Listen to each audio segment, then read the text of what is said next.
Bertasbih ni maksudnya kita menyucikan Allah. Apa lafaz kalau kita diminta untuk tasbih?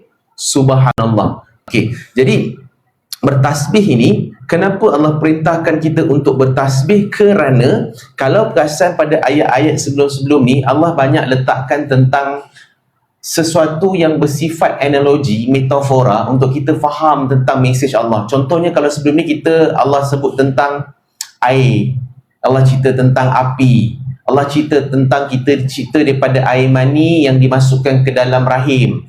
Jadi untuk Allah beritahu selepas Allah explain pasal air, api, tanah, dapat air mani dan sebagainya ni, untuk bagi tahu bahawa tiada sedikit pun kecacatan yang Allah Subhanahu Wa Taala letakkan dalam takdirnya. Dan Allah ni suci daripada buat silap.